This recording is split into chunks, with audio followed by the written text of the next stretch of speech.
We're live. We are we are live. Hello, everybody. It's Dr. Sashi. Welcome to Tuesday Tea Time, the tea break in the I won't say the middle, but the tea break at the top of the week where we carve out just a little bit of time to relax, breathe deeply, share some community together, have a cup of tea. Have a cup of tea. I'm having Dragon Pearl this morning and I'm waiting on the kettle.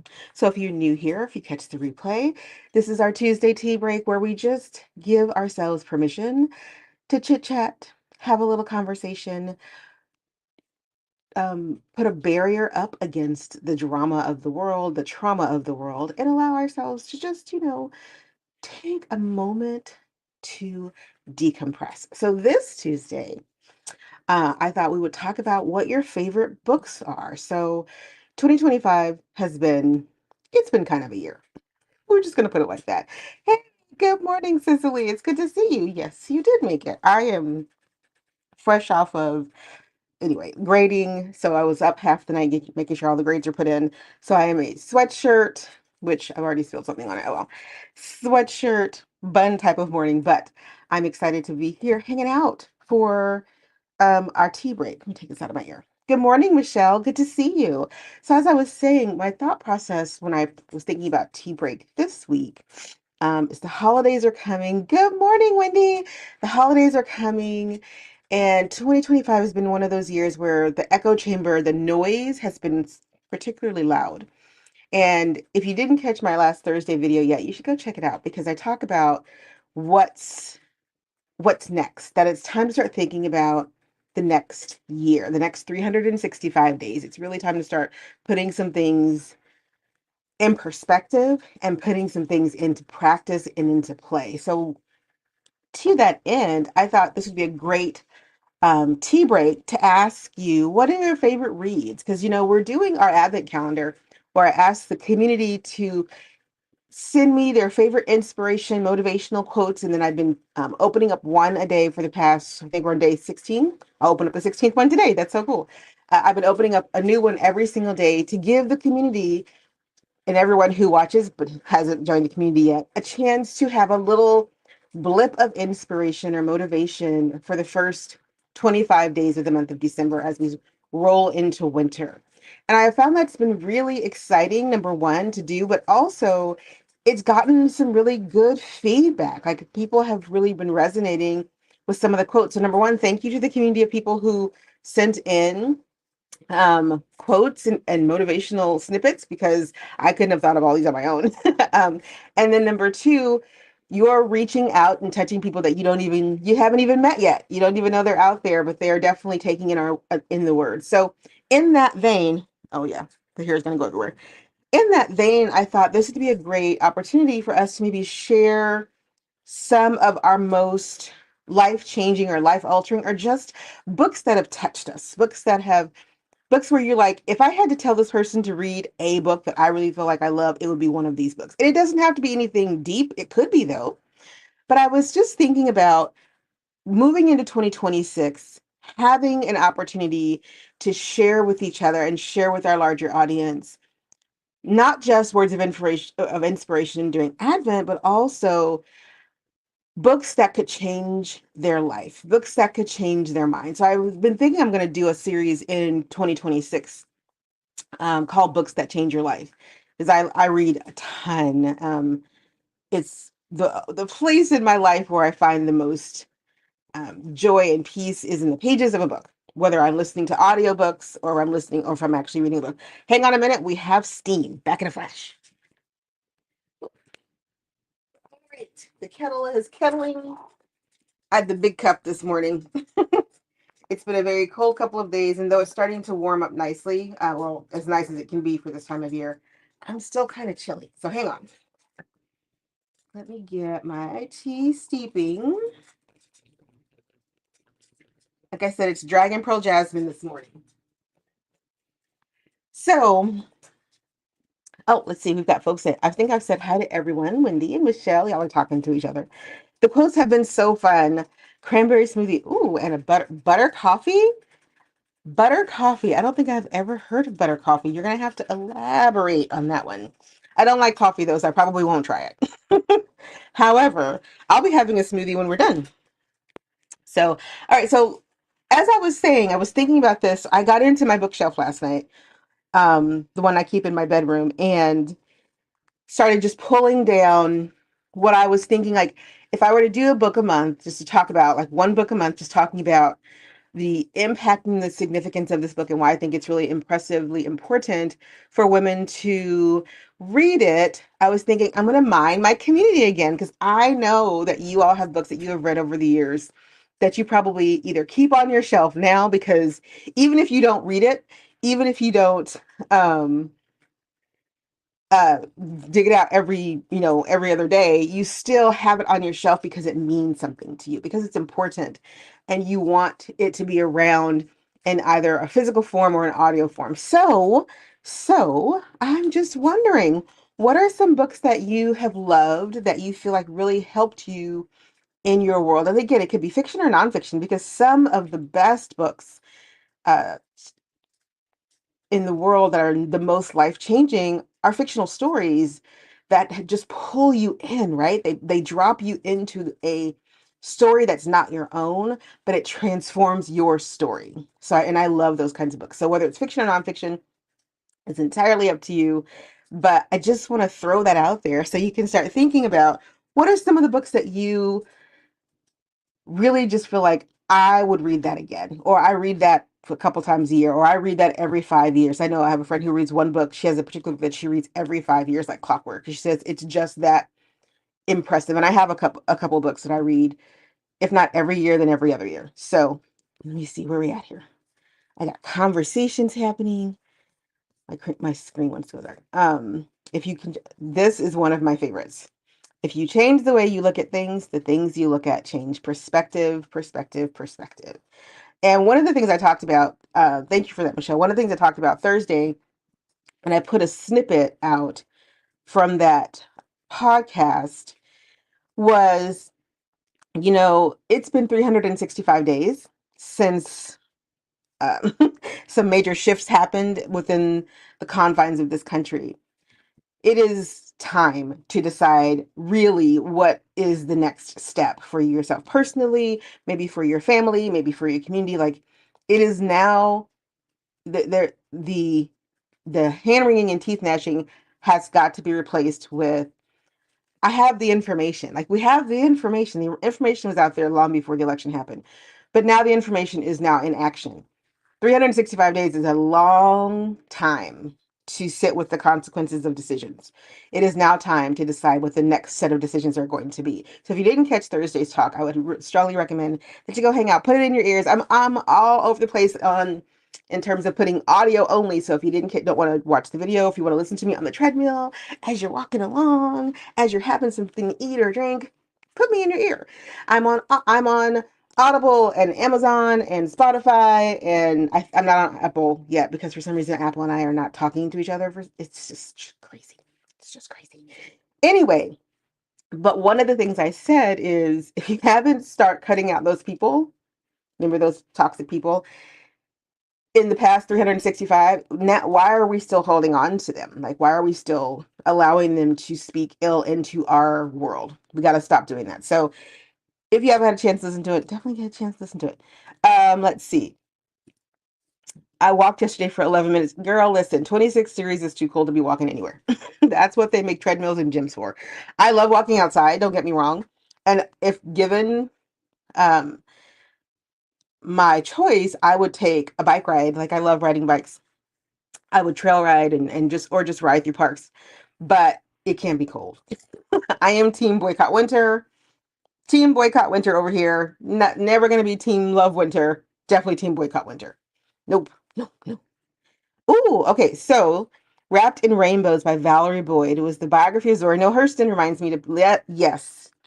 Yes, yes, yes. So that's what I mean. Like, the books that just drop us into them and give us a nugget out of them that brings something beautiful to our world. And it's a consistent beauty, right? It's a thing where you go back to it because the message just resonates. And I find as we are getting older, um And as we are marching on the in that muddy middle, like I was talking about a few weeks ago, on that road, the messages of the books that really resonate with us still resonate. They just resonate differently now, right? Like we've had some lived experiences under our belt. We've done some things, we've moved some places, we've loved some folks.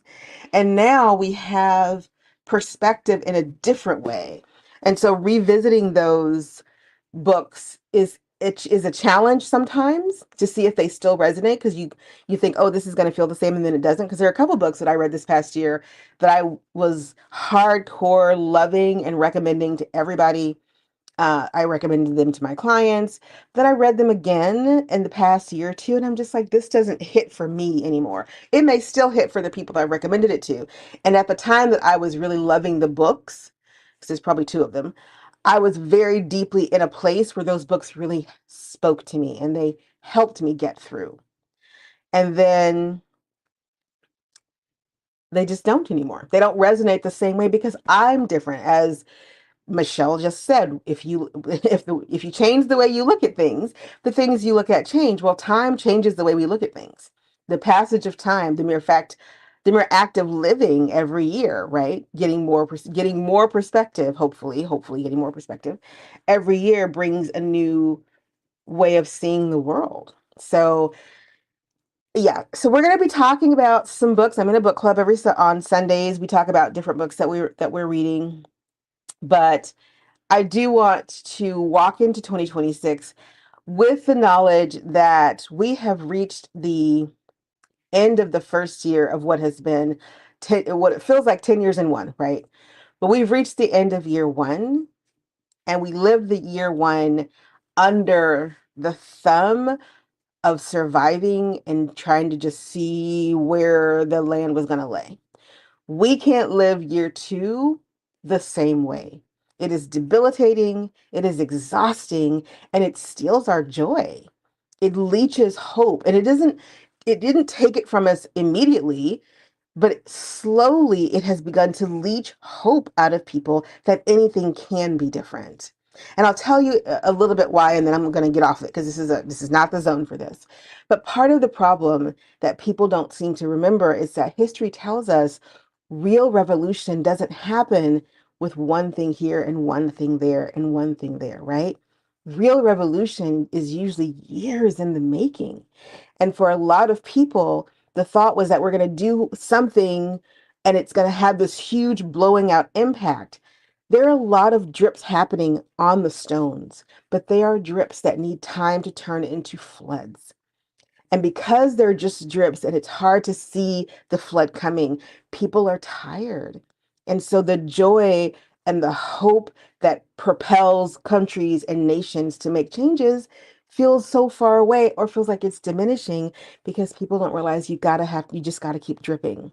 But what I'm going to say to you is, in 2026, if you don't like the drips, turn it into a river that you can control, right?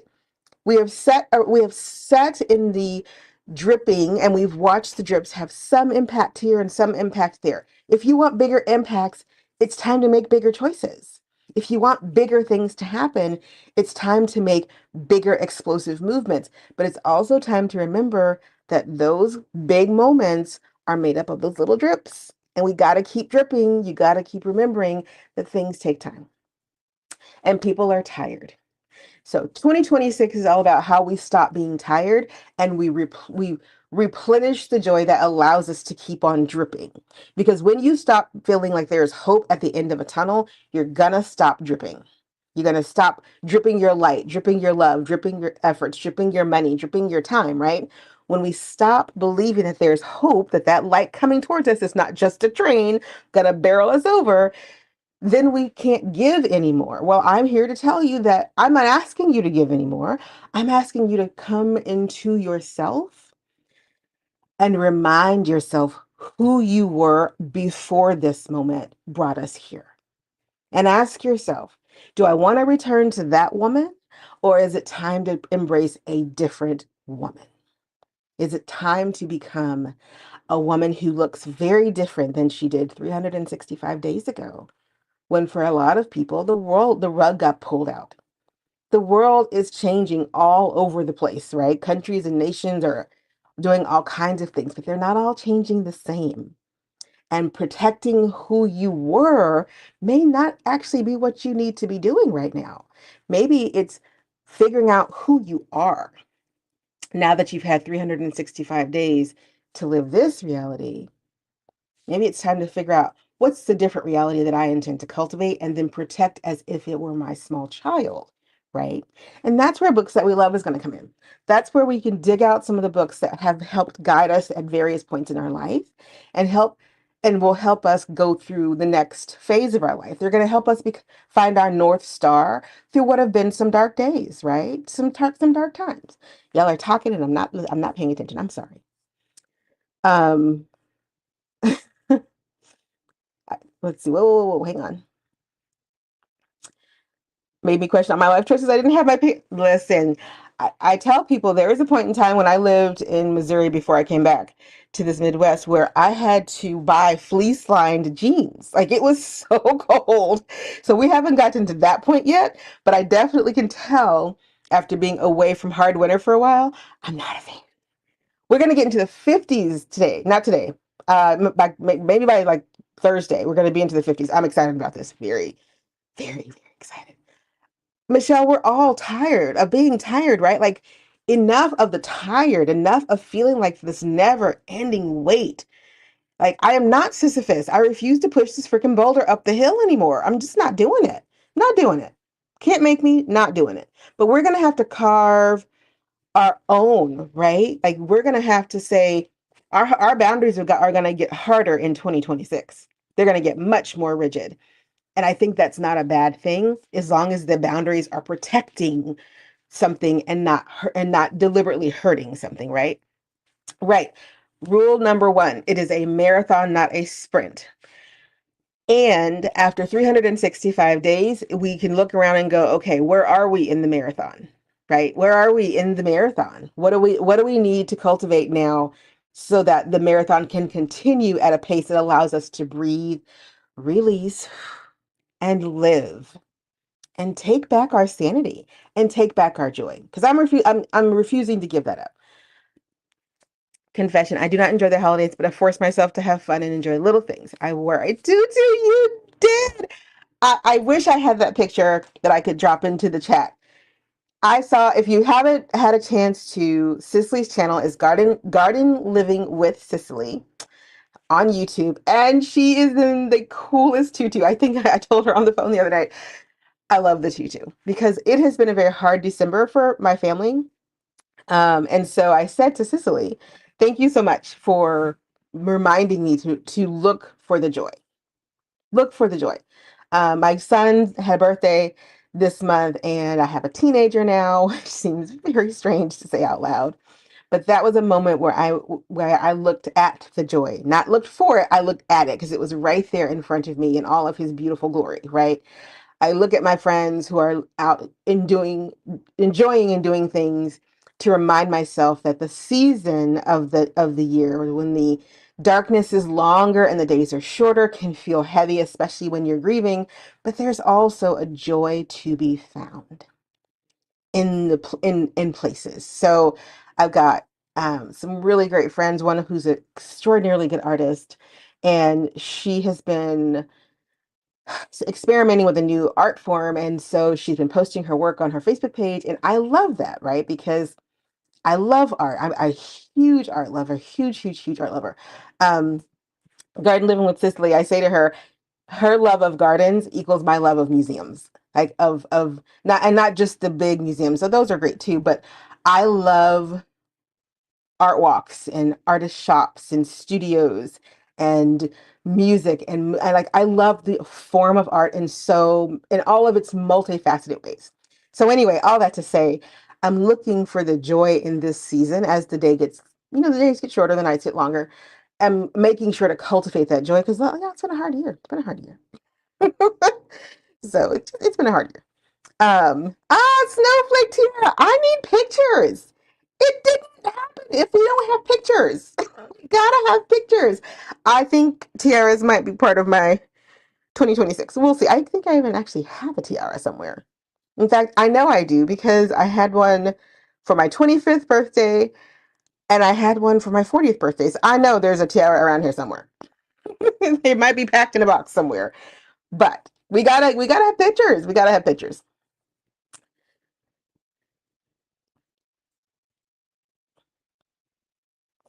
Ah, I love the jingle bell. I love that story that you gave her, the jingle bells. I love that giving of joy, the passing on of joy is something that it's just, we have reached a place in the year where in any other given year it would be holidays and whatnot. It's hard for some people and it's great for others. And the darkest part of the year in the northern hemisphere is coming. So we're marching towards winter. We're marching towards the time when the body wants to slow down, when life wants to kind of ease back a little bit, ease back, and remind us to look inside, to introspect, right?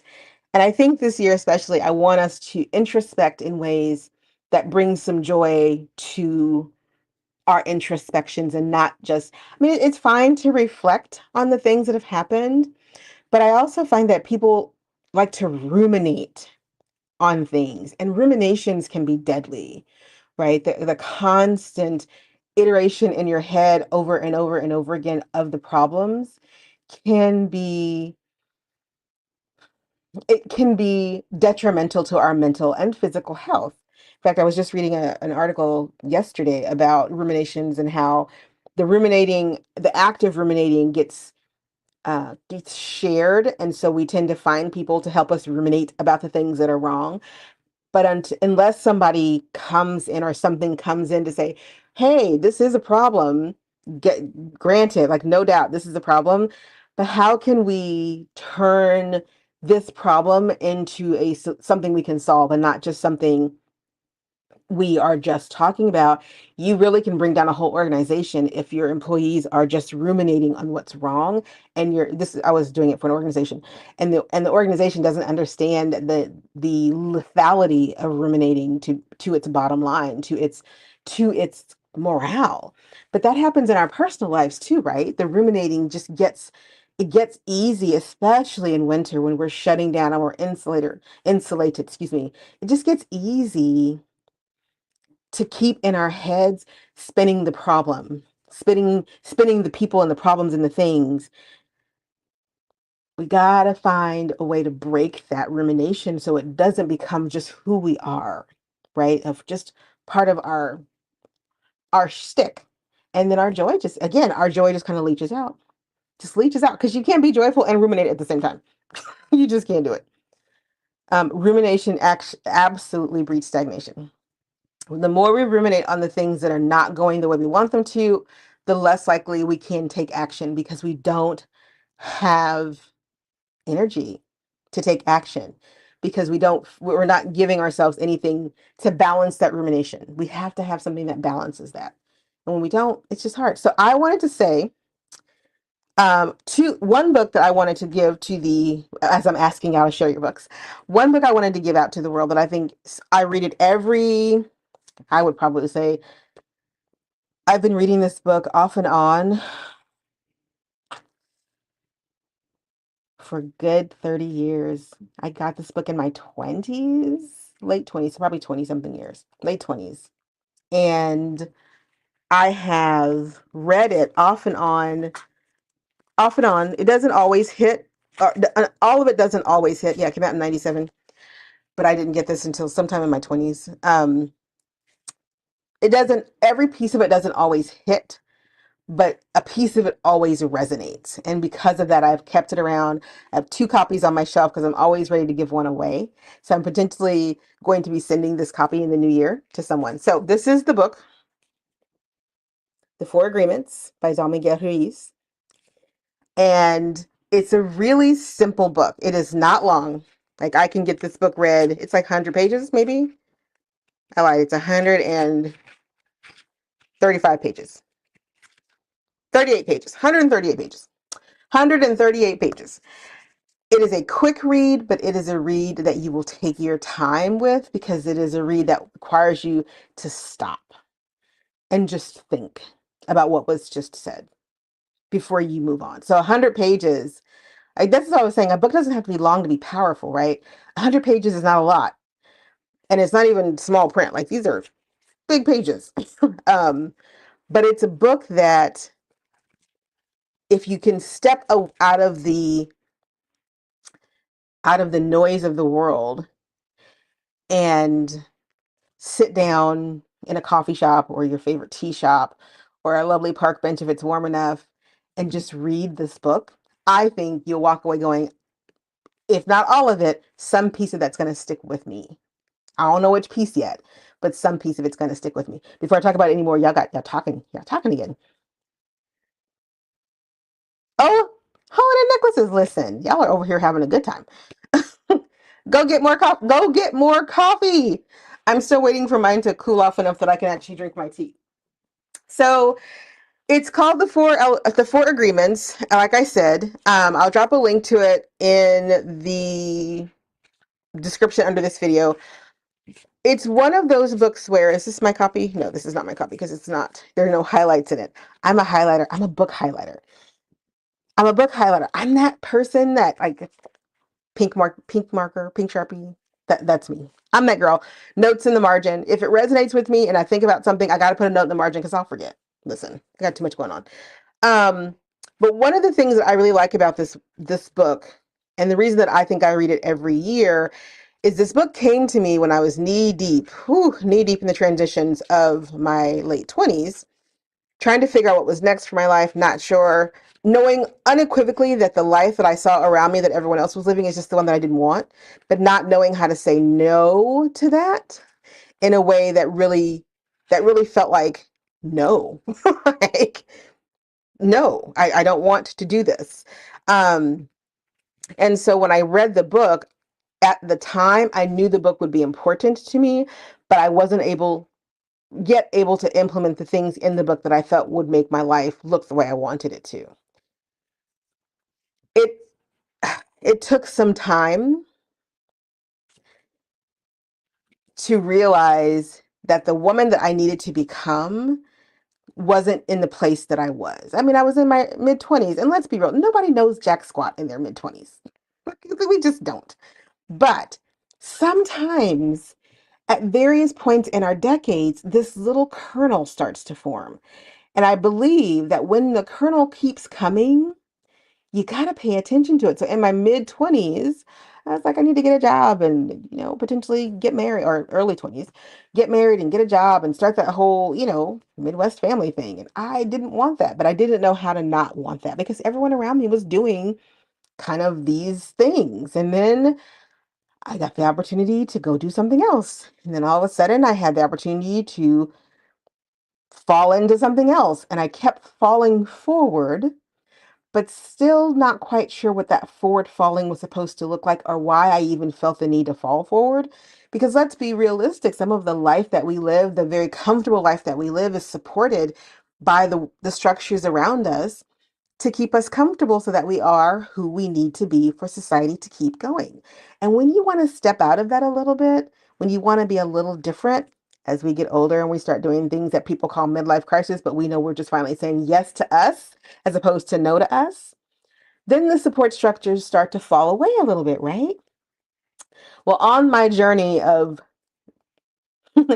building and rebuilding the scaffolding of my life, I kind of think of myself as like St. Peter's Basilica, right? With this big scaffolding around me all the time. Beautiful spires, lots of great windows, lots of fun turrets, but always scaffolding because I'm a work in progress. In that work in progress, one of the joists that hold my scaffolding in place is the Four Agreements. So I want to know what's some of the joys that hold your life together. Talk to us in the comments and leaves under this video. And we'll be having this conversation as we wrap up 2025. We're almost to the end of the line, ladies. We're almost to the end of the year. I've been noodling if we should do something for New Year's Eve to ring in 2026. I'm not sure yet. Like I said, December's been a little bit tough. It's usually not really tough for me. I like the holiday. I like the winter season in the sense that I like the slowing downness of it. I'm not necessarily um, that jazzed about the holiday aspect, though I don't mind celebrating it. But I do like the slowing downness, but I can do winter on a beach. I don't necessarily need for it to be winter outside with snow and whatnot. But if I have to be in a place where it's snowing, because that's just where I am, then I just decide, I just endure. I just keep it moving. I'm very practical about those kind of things. But I do like the the slowing downness of winter. I like the fact that the world just says, like the planet literally just says, "Well, I'm just not going to give you any more daylight. So you can run around in the darkness if you want to, or you can sit your butt down somewhere and let your body rest. Because I'm taking away more and more daylight. So what are you going to do about it?" I have no problems with that. I think that's a great way to be forced to say, "Okay, I'm just going to sit down for a minute. I'm just going to sit down." The kernel didn't really form for me until I was in my late 30s. Same. I'm much more myself every day now that I'm older. Yes, and I think it's hard to say to women in their 20s what we understood now because they don't see it, right? But it's like if you only knew, dear sweet summer girls, right? If you only knew that the things that are so important to you right now are not important. They're just not going to be important in even a decade, right? But also that thing, that itching, that scratch in your psyche that you're ignoring because you don't want to be different. Oh, please scratch that itch. That will take you to the places you dream about so much faster than the road that you're on. But we can't really say that because we didn't do that. We didn't necessarily do that. So we got to give everybody grace for wherever they are on the road, right? And hopefully along the way, we put signposts up that say, "Hey, listen, I've been down this road, this detour, not that exciting." Not that exciting. If you want to do it, okay, great. But I'm just telling you, you could learn from me and not go that direction, right? And I appreciate that because sometimes I talk to several older women much older than me, and they'll be like, "You don't actually have to live that, right? You don't have. You can learn from someone else's mistake. It's okay to learn from someone else's mistake." And we're in that position now, right? To say to the women coming up behind us, "You don't actually have to do that. You can learn from our forays down that road, and look at this case study over here that is me, and know that you could do something different." You could do something different. It's okay. Plants and gardening have been holding me together, and I'm loving your garden because I don't have one. And I'm glad that they're holding it together. I can't wait for that garlic to come out. People are nicer in winter. We're all bundled up. We're moving like the Stay Puft Marshmallow Man, right? Really, like we're all bundled up. We're cold, but at the same time, it's hard to be pissy when you're just like, "I'm just trying to keep warm. Aren't you just trying to keep warm? I'm just trying to keep warm too." Let's be nice to each other so that we can stay warm. Because then if I get mad and all irritable, yes, it warms me up, but it saps what little energy that I have. It's much less energy to be nice to people. Just much less. Yes, girl, the detour is often a dead end. I really wish we could put that on a billboard somewhere. We need a t-shirt. That detour that you think, signposts along the way.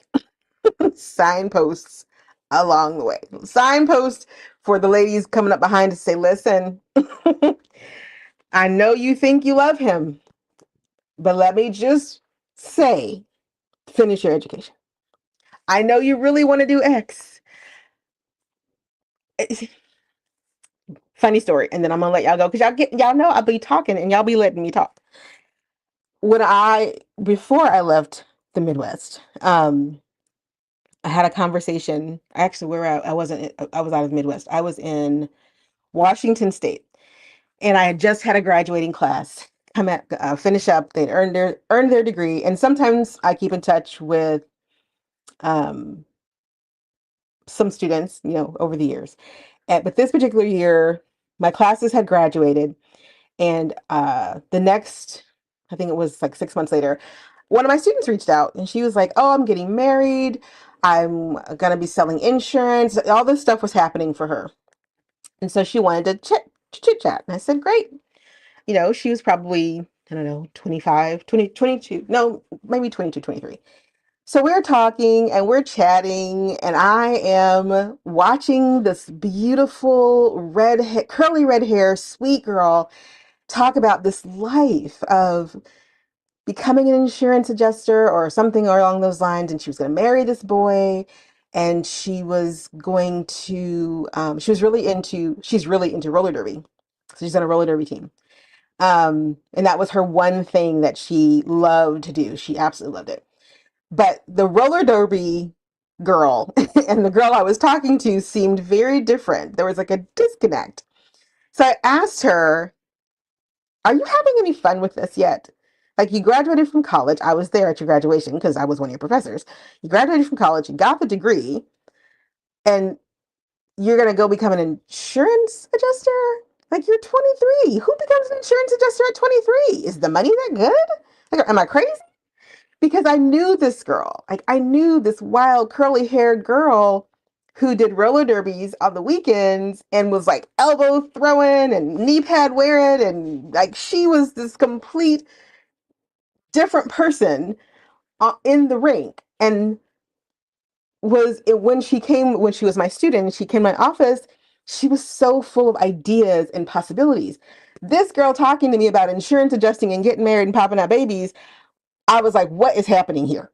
And so I just asked her, where's the fun in this life? You're in your 20s. Where's the fun? What are we doing here? And, you know, that was the end of our conversation until 3 months later, she canceled the wedding. I know it was probably my fault. Okay, I get that. But she came to me before she left that town she is living in. And she said, thank you, because you asked me a question that no one seemed to care about, which was, am I actually having any fun in my life at this moment? And the answer was no, she wasn't having any fun. She was doing what everyone else around her was doing. They'd graduated from college. They had, it was a smaller town. It's either you move away and go do something or you settle down. There wasn't a whole lot of opportunities there. And the thought of leaving was very, very frightening. And I feel like in your 20s, you get permission to make foolish mistakes, right? Because they're just on you. They're just on you. But I would hazard to say that as we reach the Gen X years, or the exillennials, the middle years, the muddy middle, as I call it, we also regain our permission to make mistakes, foolish or otherwise, because now we are making the mistakes based on the reality of what we know about the world. She didn't know anything about the world. She didn't know anything yet. All she knew is that this is what everyone else was supposed to be doing, and it felt like the right thing to be doing. Years later, she'd moved to North Carolina, found a different boy, decided she never wanted to get married, became an architect, y'all. I was so like, she's like, I want to design buildings. And so she went back to school and got her architecture degree. And I still keep in touch with her. And to this day, she will say, if you hadn't just asked me if I was having any fun, like, where's the fun in this life that you're choosing? Is it hiding under a rock over there? Because I'm not seeing it anywhere, you know? But I think we get the opportunity as we reach this place in our life to say, I'm not having any fun. And maybe we haven't been having fun in a while, but we gonna start having some fun because the box that would have trapped her in her 20s is one that I can for sure tell you I walked pretty close to a couple times. And I had to ask myself the questions of, you know, duty aside, because some things you just do because you have to, right? But duty aside, is this fun? Is this what I want my life to look like for the next decade? For another decade? Another one? Or maybe not. I'm gonna go with maybe not. So those are just, those are the questions I want us to walk into 2026 asking ourselves. The world has changed so much. Our lives have changed so much. Not all of it is hard and bad and sad, but not all of it is good and joyful and hopeful. And the question is, how are we going to live the next year? What's it going to look like? What does it need to look like? I thought, honestly, she was sitting, I'll never forget, it was like she was sitting in her upstairs attic. She was at her parents' house, and she was sitting upstairs because they had converted the attic space into a bedroom. And she was sitting upstairs, and she was describing her surroundings to me, and I was like, "Are are you like? Am I being punked right now? Where is the girl that I know? What happened to this girl? Where did you go? You graduated like 6 months ago. Why are you trying to become some old lady? Like, what's the problem here?" Telling you. I hope so. Sometimes um I cut through the fluff too fast for people. It's just part of my nature, the kind of work that I do and have done over the years. I see I once had a doctor friend say to me, "I don't like to talk to you because you see the horse amongst the zebras." And I was like, "What are you talking about?" He's like, "Most people see the zebras and eventually they see the horse. You look at the herd and go, 'Why is there a horse in there?'" What's up with the horse? As the rest of us are going, "What horse are you talking about?" And it's because my brain is just hardwired to look for the thing that stands out. So I'm glad that she didn't take offense to that question and kept in touch with me over the years and said to say, "Hey, that was a really great question. Thanks for asking me." Because it was hard for her. It was hard. I could see the women that she had graduated with were getting married. I got invitations to those weddings, right? I got invitation to those 21, 22, 23-year-old girls' weddings. Almost like a year after graduation, they were married. 2 or 3 years later, they were having babies. So she was in the place where that was the norm. And to buck against that, she literally had to move away because she wasn't going to be able to do it where she was. So I'm glad that she was able to remember who that curly haired girl was and wasn't willing to put her on the shelf for life in Eastern Washington. So, yeah. If not on my watch was a person. Listen, I'm that girl. I am that person. Not on my watch. Like if you want to march down that road into skullduggery and whatnot, I'm not going to go with you. But I am going to point out to you that if you're going to set yourself on fire, I'm going to stand here with the hose because there's no reason for you to do that. There's no reason for you to do that. In fact, let's not do that. Let me show you how the ocean is much more exciting than setting yourself on fire over here. Let's go over here instead. Let's go do that. I'm that person. I'm that person that you're going to call and say, "I have this weird desire to go to Japan for a week." And I know and I'm going to be like, "Why are you talking to me? That's a 14-hour flight. Why aren't you at the airport?" And you're going to say, "Because it's foolish to be 56." This is a real story. "It's foolish to be 56 trying to go run away for a week because I don't like it here." And I said, "I'm sorry. Why are you still talking to me? Because I am telling you to go buy the ticket. Because whatever it is that you think you're running away from will be here when you get back. So run away from it. Who cares?" Which is what I said. Just go. Just go. Next year, I agree. I'm going to find my tiara. Y'all have got me on a mission to find my tiara. I am on a mission. I may have to find it for New Year's. I'm finding my tiara. All right, ladies, y'all know we could talk for the rest of the day. Our spirit does always know the right choice. It is important to listen to our intuition. And um, it's funny because we give men a lot of leeway to trust their gut, right? But we don't give women a lot of leeway when we say things like, "My intuition is telling me that this is the way that I need to go." We want to put the brakes on because we call it intuition as opposed to that gut instinct that men have. It's the same exact thing, right? It's the same thing. And so I want you to take the throttle off your intuition and see what happens in 2026. All right, we are getting out of here because it is way late. It's a quarter to 12. We got to get moving. Life's gonna. Drop your book suggestions in the chat, in the description, and let's share our favorite books. And I will see you all on Thursday. If not on Thursday, I'll definitely see you by next week. You'll see more of me over the next couple of weeks because I've got some time off to put out some more content. So have a wonderful day, Elle. I can finally go drink this tea. Have a wonderful weekend. I will talk to you all soon. I appreciate you. I appreciate you. I appreciate all of you. Take care. Bye for now.